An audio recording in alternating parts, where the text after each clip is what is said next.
Well, part of the reason why I do this video right now is not to be philosophical or even scientific. It's primarily to be empathetic. Empathetic meaning the fact is a lot of you feel like you're alone. And what's called apeirophobia. This fear, what they call of eternity. And ironically, it's called a phobia. Those of us which have this so-called condition recognize that it's really not a phobia, it's a conceptual awareness issue. But let me get to that in a second. Again, this is not about science, this is about empathy. So, how would I word this the best? Apeirophobia, not being a phobia really, not being a fear of eternity, but the inability to get our mind around the concept of eternity. It's so overpowering for some of us. We just will suffer from everything from panic attacks to, in my case, the feeling of great despair. I should say used to feel despair, because I was able to cross this proverbial bridge. Now, let's back it up a little bit to give you an idea, to make sure we're on the same page. Number one, let's stop calling this a phobia. Let's call it a concept awareness issue, because that's really what it is. Our brain has a difficulty getting around the concept of a beginning with no beginning and an end with no end. I should take that back. How would I describe it? There's no real words that we could actually put into it, because basically it is eternity. We actually are not just aware of the technical term of what forever is, we actually can conceive what forever is. And it's, to a lot of us, painful, very painful, to the point where people attempt to get medicated. They look for any diversion, no matter how dangerous it may be, anything, to break away from this fear, I should say fear, this difficulty of conceiving something which, reality, you can't really find in books. And even worse, you really can't find anybody to relate to. Because they'll say, well, immortality, that sounds so cool. But they don't recognize the idea that we see so far or conceive so far into the future that we recognize that cities, civilizations, planets, universes, even gods are temporal. Because our brain attempts to conceive the fact between possibility and probability. We recognize that forever, there's two things to us. One, it means possibly that everything is possible, but not necessarily probable. The second is we lose a total sense of purpose, and therefore enter this, what we call this feeling of despair. Now, let me back it up a little bit. Let's go back into my history, because I get this question asked a lot. When did I feel what I felt? Or how did this come on to me? Those of us which basically are labeled with apeirophobia, and it's a wrong label, we never really asked to think this or feel this, and I've not yet met anybody that has been born with it. It's a concept. It's a concept awareness. And let me describe. This was my past, and this is how it basically came on to me. And it's not suffering. Again, it's a realization. What happened with me is one time, not one time, a time, I was 12 years old. I was outside about 11 o'clock or 12 o'clock at night.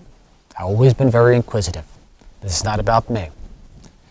I was staring up at the stars, just seeing the concept of limitless space, which led to the concept or feeling, and I say feeling, not thinking, of limitless time.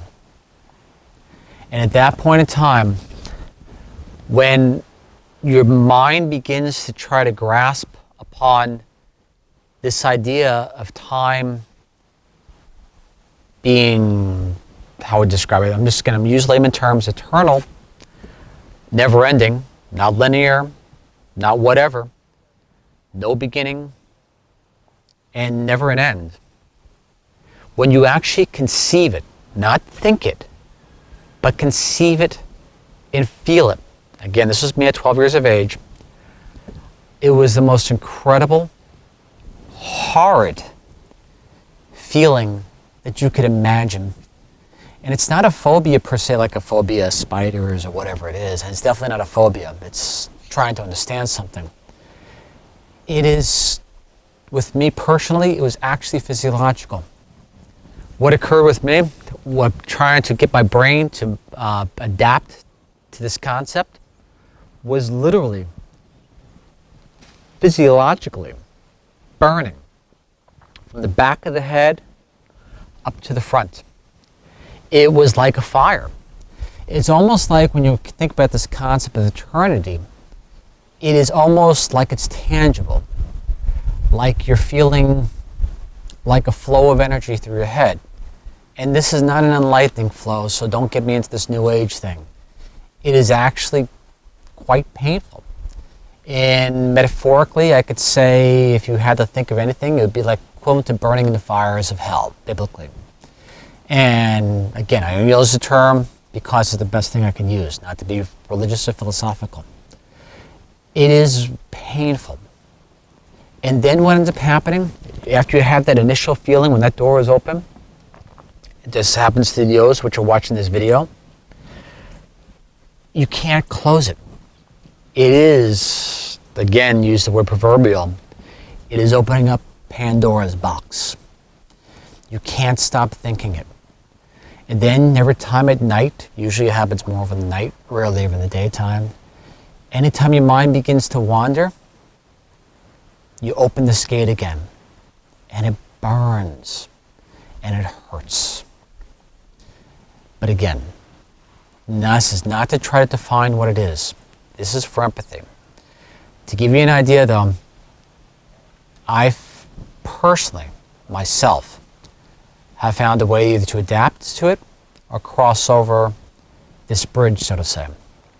And it's really an adaptation more than anything else. Not a coexistence where you can just push it back in your head like something in a corner and try not to think about it like many of us do. I forced myself on a daily basis to think about it over and over and over again. And it was horrible. Again, this is not a new age philosophical feel-good type conversation. But there is hope, there's a way around it, and there's a way that basically eventually you can maybe even use it to your own benefit. Each person is different, each person's unique, each person has his own experience. You'll even find markers of it historically.